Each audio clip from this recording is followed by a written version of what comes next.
샤우팅할 말씀은 6절입니다. 말하기를 이렇게 돼 있죠. 말하기를 나의 하나님이요. 에스라서 9장 6절 말씀 우리 힘차게 샤우팅합니다. 시작. 말하기를 나의 하나님이여 내가 부끄럽고 낯이 뜨거워서 감히 나의 하나님을 향하여 얼굴을 들지 못하오니 이는 우리 죄악이 많아 정수리 넘치고 우리 허물이 커서 하늘에 미침이니이다.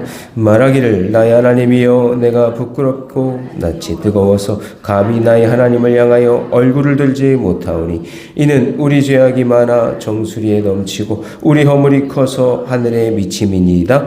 말하기를 나의 하나님이여 내가 부끄럽고 낯이 뜨거워서 감히 나의 하나님을 향하여 얼굴을 들지 못하오니 이는 우리 죄악이 많아 정수리에 넘치고 우리 허물이 커서 하늘에 미침이니이다. 에스라서 9장 6절 말씀. 아멘.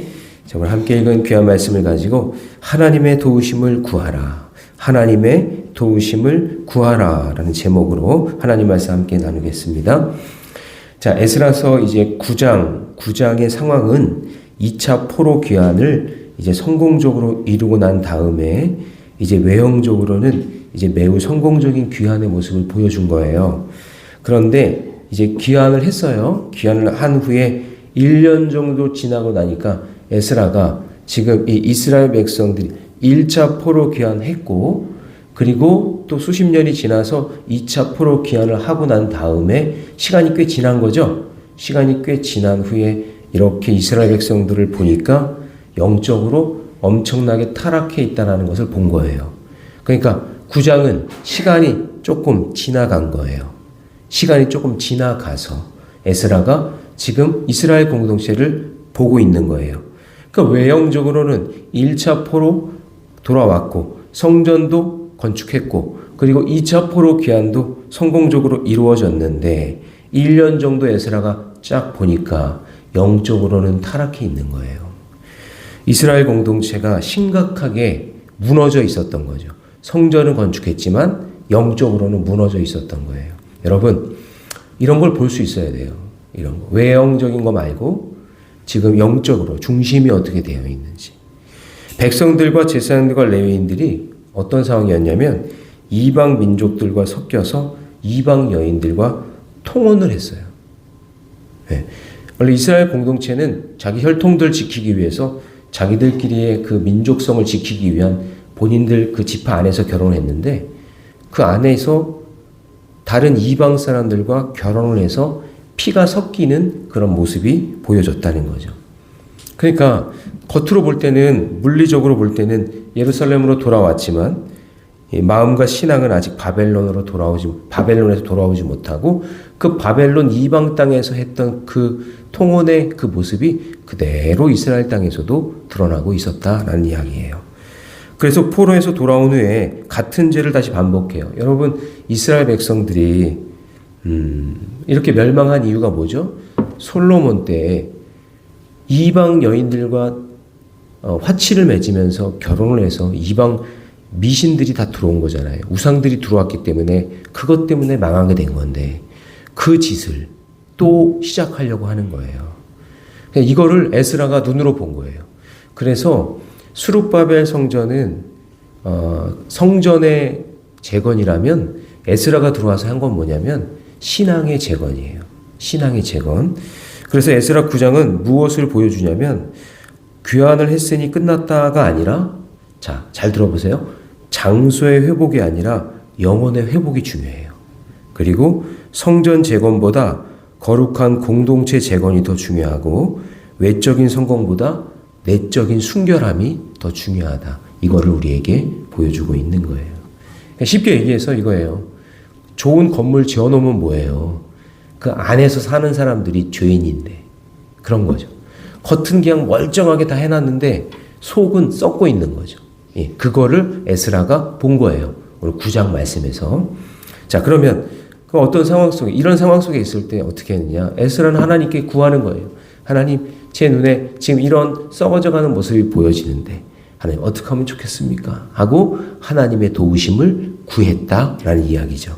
그렇게 하나님의 도우심을 구하면 어떻게 될까요? 자, 첫 번째는 뭐냐면 무너진 현실이 내 눈에 보이기 시작합니다. 여러분 오늘 새벽에 간절히 기도하세요. 하나님, 우리 가정에, 내 일터에 하나님 무엇이 지금 썩고 있습니까? 영적으로 무엇이 무너지고 있습니까? 하나님 저에게 보여주세요. 하나님 그것이 회복되기를 원합니다. 예, 여러분 그런 눈이 열리기를 주님의 이름으로 축복합니다. 자, 에스라가 하나님께 기도했더니요, 가증한 일이 보이기 시작해요. 자, 1절 말씀 보니까 같이 읽어봅니다. 시작. 이르의 방백들이 내게 나와 이르되 이스라엘 백성과 제사장들과 레위 사람들이 이 땅 백성들에게서 떠나지 아니하고 가나안 사람들과 헷 사람들과 브리스 사람들과 여부스 사람들과 암몬 사람들과 모압 사람들과 애굽 사람들과 아모리 사람들의 뭐가요? 가증한 일을 행하여. 자, 여기 이제 보셔야 돼요. 자, 가증한 일이 보였어요. 그러니까 이스라엘 백성들과 지도자들이 가증한 일을 행하는 게 보여야 돼요. 여러분, 우리 새벽의 용사들은 적어도 이런 영안이 열렸으면 좋겠어요. 가증한 일이 보여야 돼. 아, 이게 지금 문제다. 야, 아들아, 딸아, 우리 인생에서 지금 영적으로 이게 지금 문제다. 죄 짓는 거 보면서도 그냥 내버려 두면 안 되고 하나님이 보여줬으면 이것이 우리의 죄야. 이렇게 하면, 이렇게 살면 안 돼. 라고 이야기할 수 있어야겠죠? 그래서 그 가증한 일이 2절에 나와 있어요. 같이 있습니다. 시작. 그들의 딸을 맞이하여 아내와 며느리로 삼아 거룩한 자손이 그 지방 사람들과 서로 섞이게 하는데 방백들과 고관들이 이 죄에 더욱 으뜸이, 아니 고관들과 방백들이면 어떻게 보면 리더들이고 정치인들인데 이 사람들이 더 으뜸이 돼가지고 말이죠, 불신결혼, 이방 여인들을 취하는 일을 더 앞장서서 이렇게 했단 얘기예요. 그러니까 가나안 족속들과 혼인하여서 통혼하여서 거룩한 백성의 정체성을 잃어가고 있는 거예요. 그래서 스룹법의 성전 세워졌고 2차 포로 귀환까지 성공했지만 그들의 삶은 여전히 세상과 섞여 있다는 것을 에스라가 보게 된 거예요. 하나님께 도우심을 구하고 기도했더니 하나님이 이렇게 무너진 현실을 보여주게 하셨다라는 겁니다. 그래서 여러분, 우리가 오늘도 하나님의 도우심을 구하면 먼저 내 삶에 무너진 현실, 내 가정에 무너진 현실, 그 현실을 하나님이 보게 하실 줄로 믿습니다. 그게요, 죄뿐만이 아니라 여러 가지 모습들을 하나님이 보여주실 거예요. 그때 여러분, 그거 외면하지 말고 하나님이 보여주시면 그게 복이에요. 여러분, 내가 몸이 아파서 증상이 발견되면 치료받을 수 있잖아요. 그쵸? 하나님께 간절히 기도해서 내 몸에 어떤 문제가 있다는 것을 알았으면 얼마나 감사한 거예요. 고칠 수 있고 치료할 수가 있는 거잖아요. 그 죄악이 드러났다고 해서 짜증내거나 기분 나빠할 필요 없어요. 하나님께서 나에게 이걸 보여주신 것은 아직 기회가 있구나. 고치라고 하시는 거구나. 라고 생각하면 되는 거죠.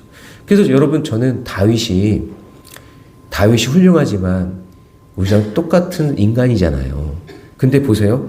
나단 선지자가 아무 문제 없었던 이 상황 속에 다윗이 가장 높은 자리에 올라가 있고 종교적, 정치적, 군사적으로 그냥 가장 탁월하고 있었을 때 태평성대를 누리면서 살아가는 다윗에게 나단이 딱 찾아오잖아요. 뭐라 그래요? 당신은 남의 집에 있는 어린 양 새끼도 뺏어가는 사람이다. 이렇게 얘기하면서 당신이 밧세바를 취한 거, 그거 엄청난 큰 죄악이라고 정확하게 얘기해 주잖아요. 그러니까 내가 죄가 있는지 아무도 죄가 죄인지 모르고 있을 때 하나님의 도우심을 구하며 기도하는 사람은 죄를 보여주시는 거예요. 그럴 때 그걸 얘기해 줄 수 있는 사람. 그런 사람이 있었기 때문에 다윗이 다윗 될 수 있었던 거예요. 나단 선지자 없었으면 진짜 다윗 나락 갔을 거예요, 진짜. 누군가 그렇게 얘기해 준 사람이 있으니까 그래도 살 수 있는 기회가 열리는 거 아니겠어요? 예. 그러므로 적용 질문 드립니다. 나의 영혼육에서 무너진 부분은 무엇입니까? 나는 지금 하나님 앞에서 외면하고 있는 영적 문제는 무엇입니까? 내 문제든 내 가정의 문제든 보여주실 때 여러분 감사함으로 받고 그리고 고쳐지는 역사가 있기를 주님의 이름으로 축복합니다. 자, 두 번째는요. 하나님의 도우심을 구하니까 내 죄를 회개하도록 만들어 주시는 거죠. 그러니까 내 문제가 드러났으니 하나님 앞에, 하나님 저의 죄를 드러내 주셨으니 주님 죄송합니다. 용서해 주세요. 그렇게 고백할 수 있는 거 아니겠어요?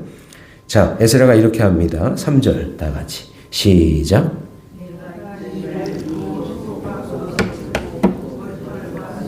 뜯으며 에스라는 이 소식을 듣고요. 옷을 찢었어요. 겉옷도 찢고 속옷도 찢었어요. 그리고 머리털과 수염을 뜯으며 슬퍼했어요. 여러분, 이스라엘 백성들한테는 옷이 자기 개인의 재산 목록 1호예요. 너무나 소중한 거거든요. 근데 그것을 찢었다는 얘기는 하나님, 제가 이렇게 소중하지만 이거 너무나 괴롭습니다.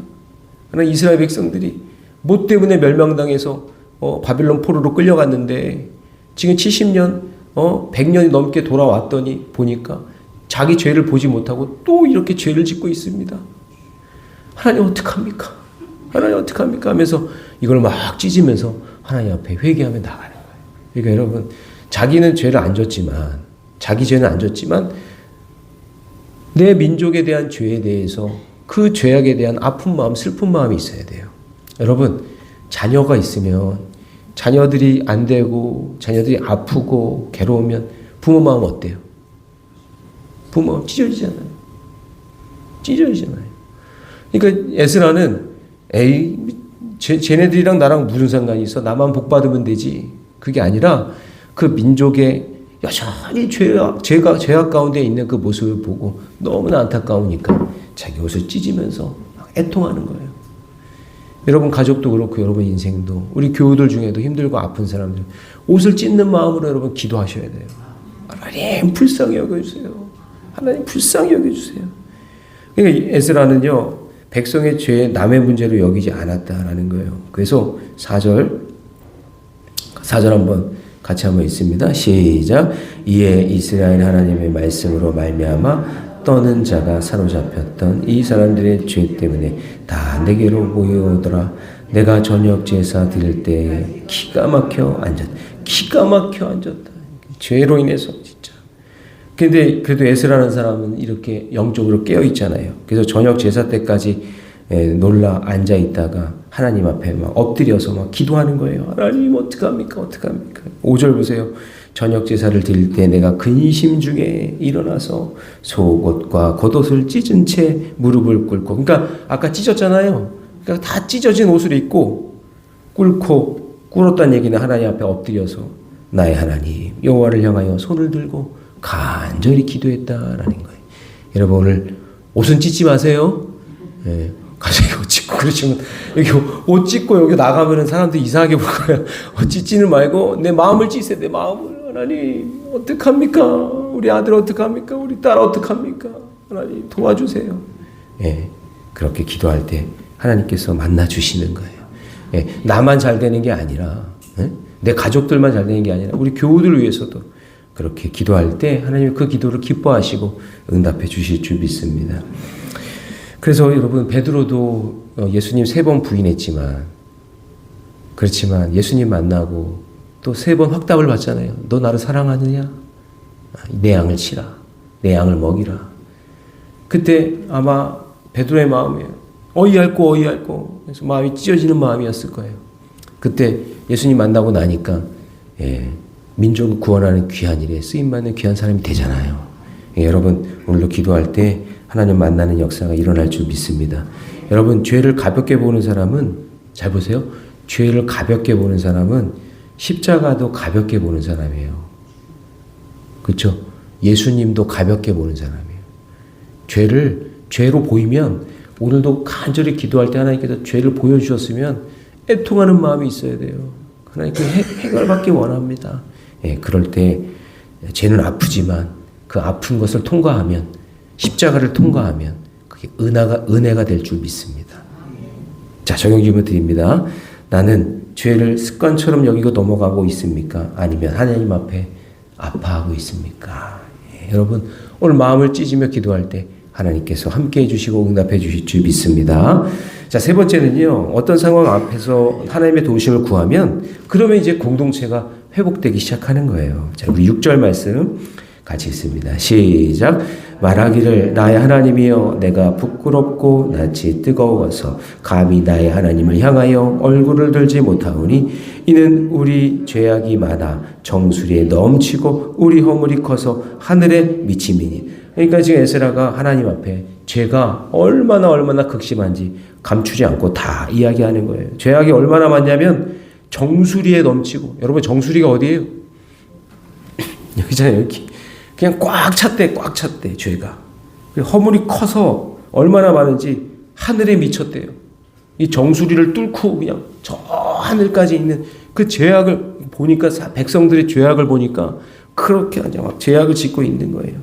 그러니까 너무 부끄러워서, 낯이 뜨거워서 감히 주님을 향해 얼굴을 들지 못하는 거예요. 6절 다시 보시면 말하기를 나의 하나님이여 내가 부끄럽고 낯이 어떻게 해서 뜨거워서. 이 죄악을 보니까 너무 하나님 보기에 민망한 거예요. 이스라엘 백성들이 죄를 짓고 있으니까. 그러니까 얼굴 보기도 민망합니다. 예. 그러면서 그들의 조상들의 죄와 현재의 죄를 인정하면서 감추지 않고 나아가는 거예요. 여러분 이게 필요해요. 이게 필요해요. 여러분, 여러분의 죄든 가족의 죄든 허물이 있든 뭐가 있든 감추지 마세요. 뭐 감출 필요가 뭐가 있어요. 우리 그냥 별 인생 없잖아요. 네? 여러분 다 별 인생 없더라고요. 제가 보니까 저도 이제 뭐 많은 성도님들 만나고 예전에 이때는 한 300가정 이렇게 신방을 해보면 그러면 별 인생 없어요. 그냥 거기서 거기에요. 다. 감출 필요도 없고 속일 필요도 없고. 제가 먼저 있던 교회에서 한 권사님이 갑자기 톡이 왔어요. 평소에는 안 하던 분인데 또 톡이 왔는데 분당에서 아주 잘 사는 분이에요. 근데 아들 둘 있고 딸 하나 있는데 그 딸이 좀 문제가 있어서 제가 막 같이 기도하면서 회복이 됐거든요. 근데 또 연락이 왔는데 아들이 또 갑자기 죽었대요.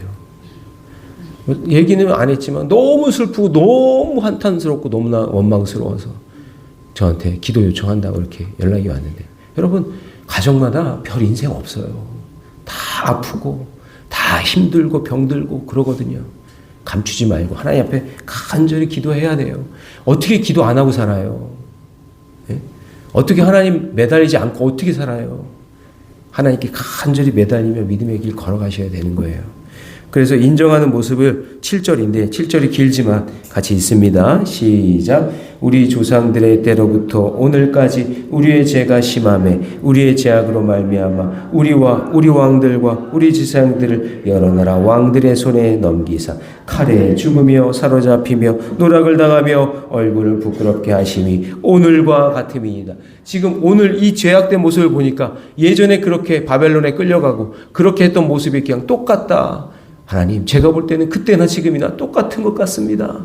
시대가 이렇게 변했지만 악한 거는 그대로 악하고 그런 모습입니다. 그래서 문제의 원인을 남 탓하지 않고 하나님 앞에서 다 책임이 있다라는 것을 드러내고 있는 거예요. 그럼에도 그는 절망하지 않고 하나님께 이렇게 기도하고 있는 모습이 보여지죠. 그래서 하나님의 도움은 죄인을 정죄로 끝나지 않고 다시 하나님께 돌아오게 하는 은혜가 있음을 믿으시기 바랍니다. 여러분, 기도할 수 있는 기회가 있을 때 하세요. 예?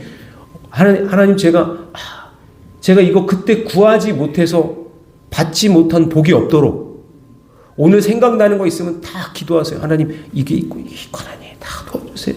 그 기도로 구하면 하나님께서 기억하고 계셨다가 응답해 주시고 또 나의 생각과 나의 태도도 그 기도를 통해 바뀌는 역사가 일어날 줄로 믿습니다. 그래서 여러분, 탕자의 비유 속에서 둘째 아들은 모든 것을 잃고 내가 아버지께 가리라 하며 돌아왔을 때 그때 아버지가 품으로 품어주시잖아요. 우리 집집마다 전부 다 돌아온 탕자들이 다 있거든요. 깨닫지 못해요. 처음에 집 나갈 때는 잘 될 거라고 생각해요. 그 죄 짓는 거의 첫 번째예요. 아, 내가 이렇게 죄 져도 모르겠지. 그러면서 잘 되겠지라고 생각한단 말이에요. 근데 결국에는 그게 죄라는 걸 깨달으면 돌아오게 되거든요. 하나님 돌아왔을 때 품어주시고 안아주시는 분이 하나님인 줄 믿습니다. 여러분, 복음은 우리가 생각한 것보다 더 죄인이지만 우리가 그래 동시에 우리가 더 사랑받는 존재임을 알려주는 게 복음이에요. 자 보세요. 복음이라는 게 뭘까? 내가 죄인인 걸 깨닫는 거죠. 그쵸? 근데 거기서 멈추는 게 아니라 주께로 다시 돌아오면 품어주시는 거잖아요. 여기까지 가야 돼요. 여기까지. 예수 그리스도의 그 십자가의 죽으심은 복음인데 그 복음으로 인해서 나의 죄 때문에 죽으셨으니까 죄를 깨닫는 것, 첫 번째. 그리고 다시 돌아오면 품어주신다. 예, 그것을 기억하면서 오늘 혹시 아파하는 가족들이 있다면 주께로 돌아오는 역사가 있게 해달라고 여러분 기도하시기 바랍니다. 자, 적용 질문 드립니다. 나는 실패했을 때 하나님께 멀어지고 있습니까? 아니면 더 가까워지고 있습니까? 여러분 멀어지지 말고 더 가까워지는 은혜가 있기를 주님의 이름으로 축복합니다. 기도하겠습니다. 사랑의 하나님, 우리의 무너진 모습을 보게 하시니 감사합니다. 죄를 가볍게 여기지 않고 거룩한 슬픔으로 회개하게 하여 주시고 문제가 있을 때 사람보다 먼저 하나님께 나아가는 믿음을 허락해 주옵소서. 나의 하나님이여 라고 부르며 다시 일어서는 믿음을 허락해 주옵소서. 우리의 공동체가, 우리 가정과 교회가 정결함과 회복의 은혜를 누리게 하여 주시옵소서. 죄를 졌다고 그것 때문에 하나님과 더 멀어지지 말게 하여 주시고 죄를 졌어도 회개하고 주께로도 돌아오는 은혜가 있게 해 주옵소서. 연로하신 성도들 영원육의 강건함을 허락하여 주시고 천국 소망 잃어버리지 않게 하여 주시고 문영자 집사님 췌장암 약물 치료 잘 되게 해 주시고 과금미 권사님 항암 치료 잘 견뎌내서 완치 판정 꼭 받을 수 있게 해 주시고 김익자 권사님 고관절 수술 재활 치료 잘 받게 하여 주시고 최일중 성도님 위암 수술 후에 식생활 잘 적응하게 하여 주시며 주일마다 예배드리고 있사오니 구속사의 역사, 구원의 역사가 일어나게 하여 주시옵소서. 김유미 권사님의 심장과 호흡을 꼭 붙잡아 주시고 한 해 주 청년의 힘든 그 모든 일들을 잘 견뎌낼 수 있게 해주셔서 갑상선 한진증 회복되게 하여 주시옵소서. 또 수술을 기다리고 있는 우소영 권사님, 박홍인 권사님, 이민재 권사님 그 마음이 평안한 마음을 허락하여 주셔서 수술이 잘 진행되게 해 주시고 또 새가족 낙심자, 장기결석자 헌신의 자리 되찾을 수 있도록 하나님께서 축복해 주시옵소서. 이 모든 말씀 우리 주 예수님의 이름으로 기도하옵나이다. 아멘.